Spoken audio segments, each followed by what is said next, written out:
nous faisons face à des arrestations arbitraires, des tortures et des discriminations.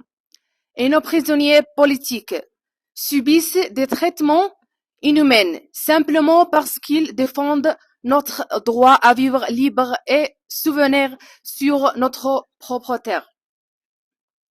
Je vous exhorte, en tant que défenseur des droits humains, à agir pour mettre fin à ces injustices. Nous avons besoin de votre soutien pour garantir la libération immédiate et inconditionnelle de nos prisonniers politiques, pour mettre un terme à l'exploitation illégale de nos ressources naturelles et pour faire respecter notre droit inaliénable à l'autodétermination. Aujourd'hui, je m'adresse à vous avec l'espoir que vos actions renforcent notre lutte pour la dignité, la justice et la liberté. Mesdames et messieurs, à l'occasion de la Journée internationale des droits de l'homme, il est impératif de réfléchir aux injustices persistantes auxquelles est confronté le peuple sahraoui, dont les droits fondamentaux sont systématiquement violés depuis 50 ans. Malgré les résolutions internationales et les cadres juridiques garantissant le droit à l'autodétermination, la population sahraoui continue de subir le déplacement, la répression et un manque d'accès à la justice. Nous exhortons l'Union européenne et le Haut Commissariat des Nations Unies aux droits de l'homme à aborder cette situation avec un engagement renouvelé.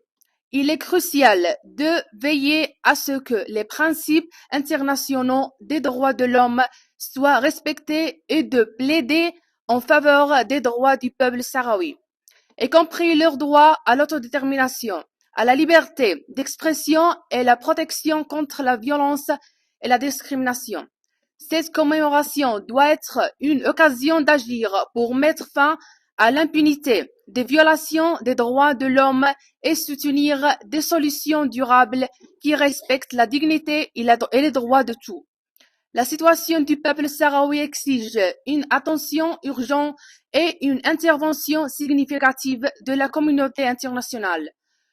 Nous vous appelons respectueusement à réaffirmer votre engagement à protéger les droits de tous les peuples et à veiller à ce que la cause sahraoui demeure une priorité dans l'agenda mondial des droits de l'homme.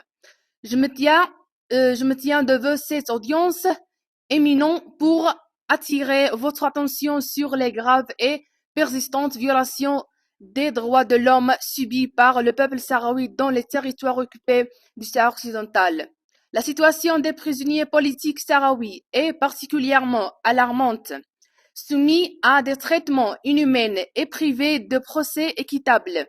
Ces individus emprisonnés pour défendre la dignité et la liberté de notre peuple sont des symboles de résistance contre l'oppression que nous affrontons quotidiennement.